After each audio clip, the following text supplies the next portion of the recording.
Actividad número 1 de lengua.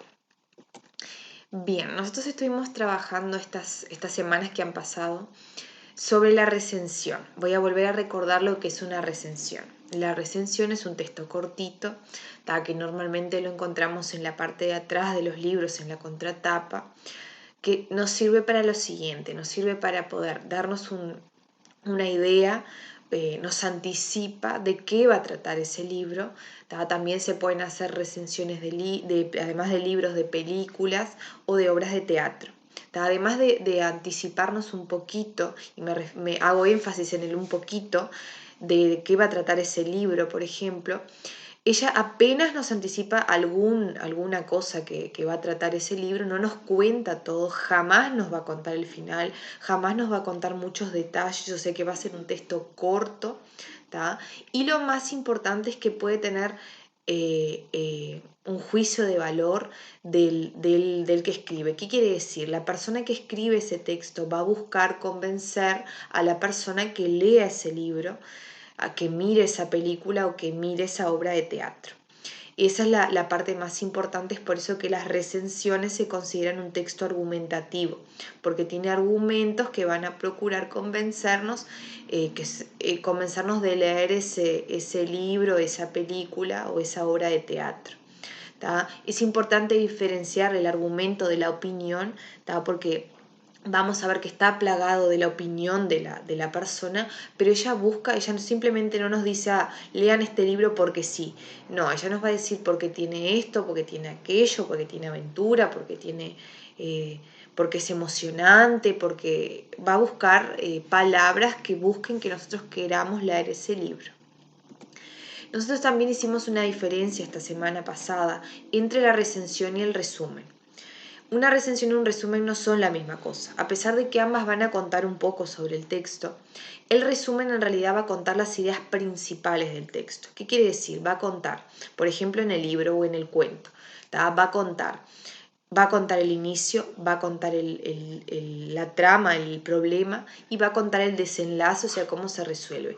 Pero lo importante es esta idea con el resumen. Son las ideas principales. ¿Qué quiere decir?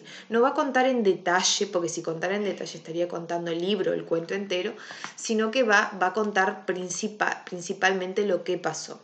¿Cuál es la gran diferencia con la recensión?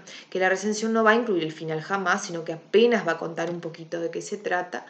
Y en el resumen no hay opinión, no hay nada que se dé cuenta de quién es que escribe o que la persona esté intentando convencernos de leer, sino que va a ser objetivo, para contarnos de qué se trata, qué pasó al inicio, qué pasó al medio, qué pasó al final, pero siempre de forma corta, sin entrar mucho en detalle. Entonces esta es la gran diferencia.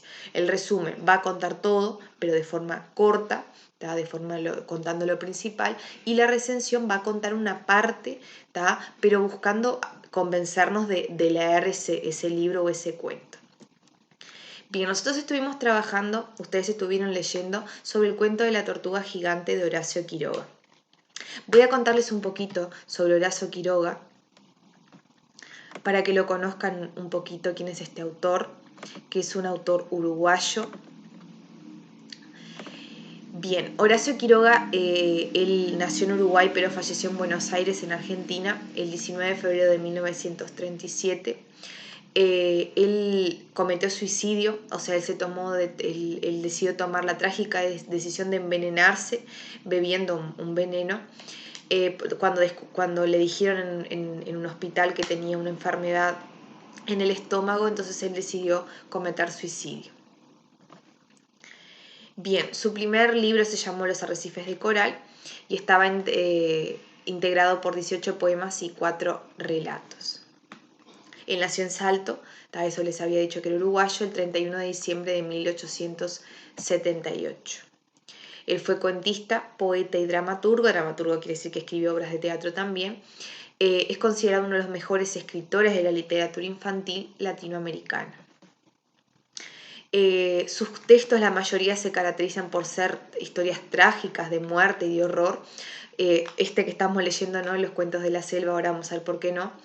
Y eso está, bueno, además de influenciado por otro autor que es Edgar Allan Poe, es por todos los hechos trágicos que vivió durante su vida, además de que decidió quitarse la vida, pero él tuvo diferentes hechos trágicos en su vida, como la pérdida de su padre, entre otras cosas. Bien, bueno, ahí lo que les decía, que su vida estuvo marcada por eventos trágicos como la muerte accidental de su padre, el suicidio de su padrastro, el de su primera esposa y el suyo propio. Entonces, por eso sus textos se caracterizaban por esto. Era un apasionado de la fotografía, la química y el ciclismo. Inclusive fundó la Sociedad del Ciclismo de Salto y hasta fue en bicicleta desde su departamento, o sea, desde Salto hasta Paysandú. Bueno, vivió en la selva de Misiones, es por eso que los cuentos de la selva tienen una base en que él vivió en la selva de Misiones, Argentina, aunque volvió varias veces a Buenos Aires. Y aquí lo que les quería decir, por qué el cuento que estamos leyendo no es trágico, a pesar de que la mayoría de sus textos son. Porque tuvo dos hijos, que era Egle y Darío, y fue para quien él escribió los cuentos de la selva originalmente, fue para sus hijos. Bien, avanzamos un poquito más.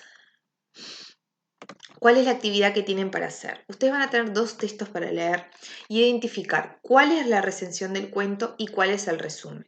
Son dos textos sobre la tortuga gigante. Uno es una recensión de la tortuga gigante y el otro es el resumen. Pero además de decirme que esta es la recensión y este es el resumen, van a tener que decirme por qué el que eligieron es la recensión y por qué el otro que eligieron es el resumen. Pueden numerarlos. Igual yo ya los numeré en la hoja. Ustedes van a ver que está numeré ese texto 1 y texto 2. Entonces ahí ustedes, bueno, el texto 1 es tal cosa, ¿por qué? Y ahí me va a decir por qué. El texto 2 es tal cosa, ¿por qué? Este es es uno de ellos. Dice, la tortuga gigante cuenta la historia de un hombre y una tortuga que se ayudan uno al otro. El hombre se enferma seriamente y se va a vivir al monte, porque el clima del lugar mejora su salud. Ahí vive de lo que caza, lo que pesca, las frutas que junta de los árboles. Un día ve que un tigre está atacando una tortuga, la rescata para comérsela, pero después le da lástima y no se la come. Como la tortuga estaba lastimada, la cura. Después se enferma él, y como está solo con la tortuga, cree que va a morir. Pero la tortuga escucha al hombre quejarse y lo alimenta y le da agua para ayudarlo, como él la ayudó a ella. Cuando le baja un poco la fiebre, el hombre dice en voz alta que solo podrá curarse si vuelve a Buenos Aires, donde hay remedios. Después se desmaya otra vez por la fiebre y la tortuga que lo había escuchado lo carga en su lomo y lo lleva a la ciudad. La tortuga se debilita durante el viaje, pero logra llegar a su destino. Al final, el hombre se salva porque lo encuentra el dueño del zoológico, que es su amigo, y le da los remedios que necesita. La tortuga se queda a vivir en el zoológico y ellos son amigos para siempre. Este es el texto 1. Y el texto 2 dice, un hombre se interna en la selva para curarse de una enfermedad. Allí encuentra una tortuga que ha sido herida por un tigre. Podría convertirla en su alimento, pero en lugar de eso decide ayudarla recurriendo a sus escasas fuerzas. Lo que no sabe el protagonista es que los papeles no tardarán en invertirse. Una vez más, el escritor uruguayo Horacio Quiroga deleita a sus lectores con una historia que, combinando elementos reales y fantásticos, invita a una reflexión acerca de la solidaridad.